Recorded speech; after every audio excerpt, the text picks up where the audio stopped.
friends, welcome to Deepthi's World of Cooking. ഇന്നത്തെ recipe വളരെ simple ആയിട്ടുള്ള ഒരു റെസിപ്പിയാണ് മത്തി പുളിയിട്ടത്. ഇത് നിങ്ങൾക്ക് എല്ലാവർക്കും അറിയുമെന്ന് എനിക്കറിയാം, എന്നാലും അറിയാത്തവർക്കായിട്ടാണ് ഞാൻ ഇവിടെ ചെയ്യുന്നത്. എന്നാൽ മത്തി പുളിയിട്ടതിന് ആവശ്യമുള്ള ഇൻഗ്രീഡിയൻസ് എന്തെല്ലാമെന്ന് നോക്കാം. 250 ഗ്രാം മത്തി, ഇത് മുളക് പൊടി, മഞ്ഞൾപ്പൊടി, ഉപ്പ് എന്നിവ ചേർത്ത് മാരിനേറ്റ് ചെയ്ത് വെച്ചതാണ്. ഞാനിവിടെ 15 ചെറിയ ഉള്ളിയാണ് എടുത്തിരിക്കുന്നത്, അത് ചെറുതായി മുറിച്ചതാണിത്. ഇഞ്ചി ചതച്ചത് 1 ടേബിൾ സ്പൂൺ, വെളുത്തുള്ളി ചതച്ചത് 1 ടേബിൾ സ്പൂൺ, തക്കാളി 1, 2 പച്ചമുളക്, പിന്നെ കുറച്ച് കറിവേപ്പില, പുളി പിഴിഞ്ഞത് ഒരു 1/2 കപ്പ്, മുളക് പൊടി, മഞ്ഞൾപ്പൊടി, ഉപ്പ്, ഓയിൽ. ഒരു ചട്ടി എടുത്ത് അതിലേക്ക് ഉള്ളി ചേർത്ത് കൊടുക്കാം. ഇതിലേക്ക് ഇഞ്ചി, വെളുത്തുള്ളി, പച്ചമുളക്, തക്കാളി,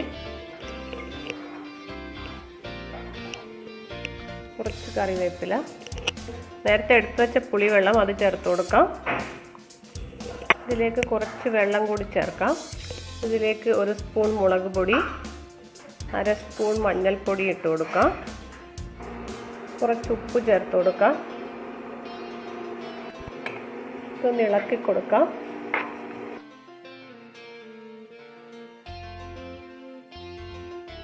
തിളച്ച് വരുന്നുണ്ട്. ഇതിലേക്ക് മീൻ കഷ്ണങ്ങൾ ചേർത്ത് കൊടുക്കാം.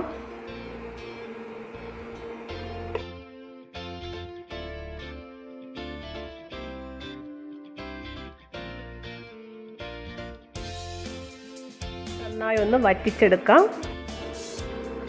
ഇതൊക്കെ ചട്ടി ഒന്ന് ചുറ്റിച്ചു കൊടുക്കാം. മത്തി നന്നായി വെന്തിട്ടുണ്ട്. ഇതിലേക്ക് 1 സ്പൂൺ വെളിച്ചെണ്ണ ഒഴിച്ചു കൊടുക്കാം. പുളിയിട്ടത് റെഡി ആയിട്ടുണ്ട്. നമുക്ക് സ്റ്റൗ ഓഫ് ചെയ്യാം. ഇന്നത്തെ റെസിപ്പി എല്ലാവർക്കും ഇഷ്ടപ്പെട്ടിട്ടുണ്ടെന്ന് കരുതുന്നു. നിങ്ങൾ എൻ്റെ ചാനൽ ആദ്യമായി കാണുന്നവരാണെങ്കിൽ സബ്സ്ക്രൈബ് ചെയ്യാനും ലൈക്ക് ചെയ്യാനും മറക്കരുതേ. Thank you.